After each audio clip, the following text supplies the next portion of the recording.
bonne année. C'est par là que je vais commencer. Je vous souhaite à tous une bonne année. Bien sûr, c'est l'habitude de souhaiter la bonne année au début de l'année. On peut souhaiter la bonne année, je dirais, tous les jours de l'année. Et souhaiter le meilleur pour quiconque. C'est à cela d'ailleurs que nous sommes appelés à nous bénir les uns les autres. Alors, je vous souhaite une bonne année. Et pour l'illustrer et pour que vous la reteniez, je vais vous raconter une histoire. Et cette histoire, c'est une histoire tirée d'un ouvrage de Léon Tolstoï, qui est un écrivain russe. Et cette histoire, ça pourrait être une parabole. Et on pourrait lui donner un titre. La parabole des 3 mamans, des 3 mères. Mais on peut aussi lui donner un autre nom, la parabole des 3 fils. Jésus aimait les paraboles. Et il aimait, pourquoi? Parce que les personnes entendent la parabole et ils la retiennent. C'est toujours une petite histoire courte, eh bien, qui est facile à retenir. Alors, je vais vous raconter donc cette histoire. Alors, il s'agit de 3 mamans qui vont puiser de l'eau au puits, qui est un peu en dehors du village. Et là, pendant qu'elles s'y rendent avec leur seau, la première dit « Ah, si vous connaissiez mon fils est formidable. Il chante comme un rossignol. Il est extraordinaire. Je suis vraiment fier de mon fils parce qu'il chante comme un rossignol. » Et la deuxième dit « Ah, mon fils, il est extraordinaire. Il lance des pierres vers le ciel et vers les nuages, et puis après il les rattrape. » Et puis, on pose la question à la troisième. « Et toi, ton fils, que fait-il d'extraordinaire ?» Et alors, la troisième maman dit « Ben non, il fait rien d'extraordinaire, il est un peu comme tout le monde. » Et voilà que les mamans prennent leur seau rempli d'eau, et puis s'en retournent chez elles. Et puis voilà que les fils arrivent. Les fils arrivent, et alors il y en a un qui chante comme un rossignol, l'autre, eh bien, il lance des pierres vers le ciel, et il rattrape les pierres. Et puis le troisième s'approche doucement, délicatement de sa maman, et il lui dit « Laisse les seaux ». Et il prend les seaux, et il les porte à sa place, à la place de la maman. Et voilà qu'ils continuent leur chemin pour retourner au village. Et puis, il y avait un homme qui habitait pas loin du puits, qui passe devant chez lui, et les mamans qui passent là avec leurs fils disent alors « Qu'est-ce que t'en penses de nos fils ?» Alors, le vieil homme les regarde, et puis il dit non, je n'ai vu qu'un fils. » Ah bon? Pourquoi? Il y en avait pourtant 3. Oui, mais j'en ai vu qu'un seul qui était vraiment un fils. C'est celui qui a dit doucement dans l'oreille de sa maman « Laisse les seaux, je vais les porter. » Voilà la parabole. Elle est toute simple. C'est la parabole des 3 fils, la parabole des 3 mamans. Ben, c'est la question qu'on peut se poser. La question c'est, mais qui était vraiment le fils? Qui était vraiment un fils pour les mamans? Et le vieil homme a dit la vérité. Le seul qui a été vraiment un fils pour sa mère, c'est celui qui lui a dit « Maman, je porte les seaux. Laisse-moi porter les seaux. Et cette parole, c'est la parole vraie. Parce que les deux autres fils font des exploits incroyables. Mais ce qu'il y a, c'est qu'ils le font pour eux. Mais ils ne s'occupent pas du tout de leur maman. Et ils ne prennent pas soin de leur maman. Est-ce qu'ils ont vraiment de l'amour pour leur maman? C'est la question. Le seul qui a vraiment manifesté de l'amour et d'une manière concrète, pratique, eh ben c'est le troisième.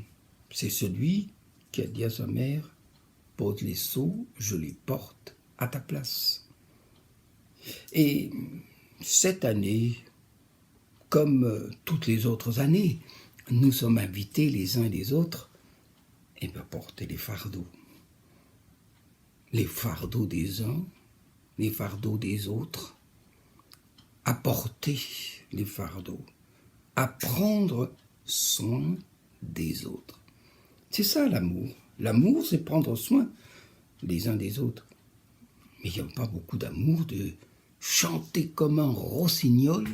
Ça ne veut pas dire qu'il ne faut pas chanter, parce que chanter, c'est extraordinaire, quand on chante pour le Seigneur, quand on loue le Seigneur. Et puis, lancer des pierres, c'est aussi une marque, je dirais, de force, de puissance, et même d'agilité, de précision, de les rattraper. Mais est-ce que, de cette façon, ils aidaient vraiment leur mère?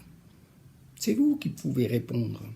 Mais il y a beaucoup de choses que nous faisons, et est-ce que ce sont des choses qui peuvent aider les autres?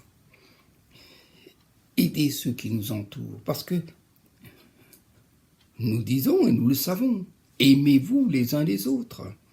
Et aimer, c'est aider.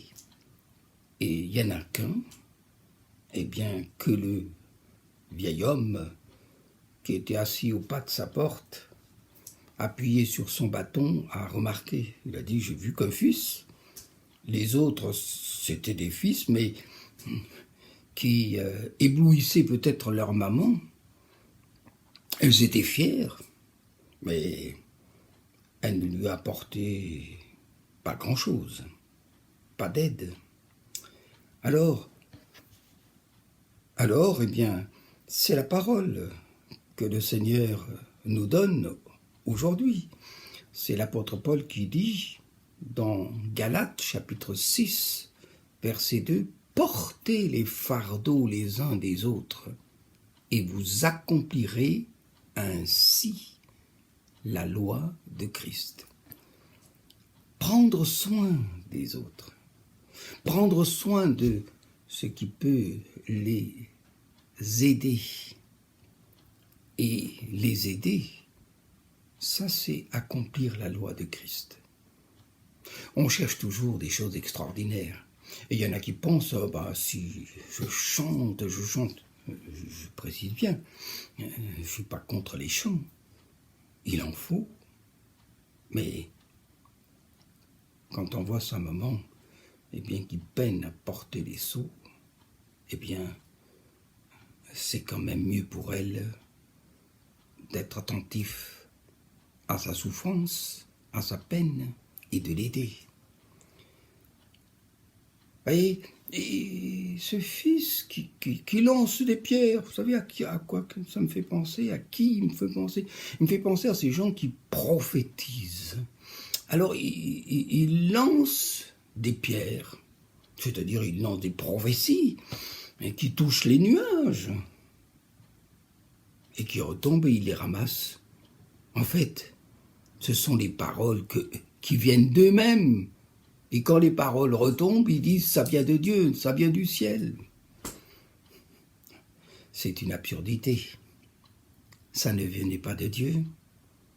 Et tu n'aides pas beaucoup les gens qui sont dans la peine en lançant des pierres en l'air.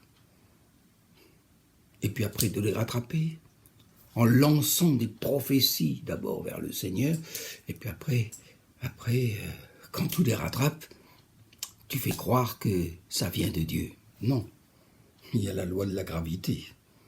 C'est tout. C'était des paroles qui viennent de ton cœur. Oui, prenez soin les uns des autres. Et j'aime bien cette parole de Jésus, de l'apôtre Paul qui dit « Ainsi, vous accomplirez la loi de Christ. » Ainsi, c'est en faisant ces choses bien que nous accomplissons la volonté de Dieu. Alors, l'année est là, devant nous tous,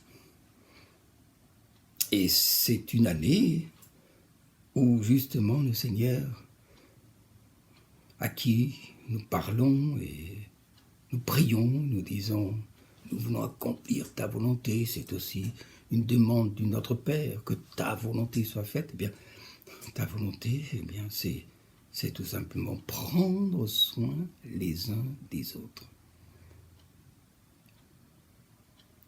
Souvent, nous nous arrêtons à nous-mêmes. Et c'est ça qui nous bloque. Nous regardons à nous-mêmes.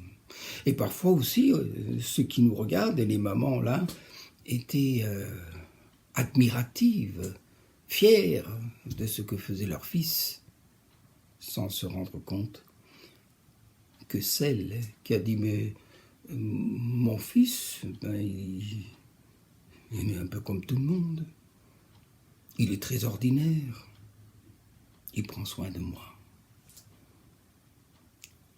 Et c'est pas si ordinaire de prendre soin des autres. C'est extraordinaire. Qu'est-ce que c'est qu'accomplir la loi de Dieu? Eh bien, c'est de faire les choses ordinaires d'une manière extraordinaire. Les choses ordinaires, c'est porter les seaux. Mais quand on le fait animé par l'Esprit de Dieu, ça devient extraordinaire. C'est ce que je vous souhaite pour cette année 2022, 23, 24, 25, etc., jusqu'au retour du Seigneur.